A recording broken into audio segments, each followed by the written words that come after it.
মুক্তি চাই তার আমরা মানে যখন বলা হতো ঠিকানা ওয়ালে ওয়ালে লেখা হতো 69-এ, তখন আমরা তখন ক্লাস 10-এ করে ম্যাট্রিক পরীক্ষা দিয়েছি মাত্র। তখন আমরা রাস্তা রাস্তায় নিউ ইয়র্কে, ঢাকা কলেজ, বিভিন্ন জায়গায় এই রাস্তায় লেখা ছিল। আমাদের ছাত্র সমাজকে উজ্জীবিত করার জন্য তারা ছিল 1 নম্বরের কাতারের নেতা এবং বঙ্গবন্ধুর খুব স্নেহ নেতা। এখানে উপস্থিত আছেন আজকে রফিকুল ইসলাম মাসুদ সাহেব, আমাদের মুক্তিবার্তার সম্পাদক। উপস্থিত আছেন শাহজাহান আলী সাহেব, এইটা কিন্তু এখন আমাদের কথা না, বিশ্বব্যাপী আলোচিত বিষয়।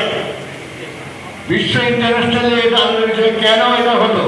এটা তো শেখ হাসিনার বাড়ি না, এটা হলো বঙ্গবন্ধুর বাড়ি, স্বাধীনতার বাংলাদেশের একটা চিহ্ন। অতএব ওইখান থেকে ঘোষণা, ওখান থেকে সমস্ত কিছু কেন এটা ভঙ্গ হলো, এর এখন আমাদের কাছ থেকে এর থেকে বিশ্বের কাছে তারা জবাব দিয়ে হতে বাধ্য। এবং তারা অনেকটা কোণঠাসা বর্তমান সরকার। বিভিন্ন কাজের কয়েকদিন আগে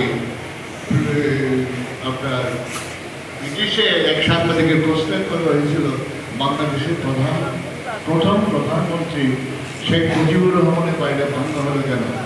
তখন সে এইভাবে উত্তরটা দিলেন, বর্তমান রাষ্ট্র উপদেষ্টা, প্রধান উপদেষ্টা, যে তখন পুলিশ নিষ্ক্রিয় ছিল, কাজে নামতে পারে না, সাহস পারে, যার জন্য আসে নাই।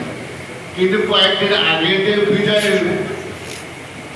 বিজয় সরণিতে আমাদের মোরালগুলি ভঙ্গ হলো, তখন কি ছিল? তখন আর্মিও গিয়েছিল 32 নম্বরে, আর্মিকে সরানো হয়েছে। আমরা তো সব চোখে দেখেছি, আমরা তো সাক্ষী। ইতিহাস কোনোদিন কাউকে ক্ষমা করবে না। আমরা চাই এগুলির শোধ, পুনরুদ্ধার অবশ্যই হবে। আমরা হয়তো বয়সের মধ্য, কিন্তু মনোবল এখনো যথেষ্ট আছে। আল্লাহ যেন আমাদেরকে সেই শক্তি সমর্থ দেয়।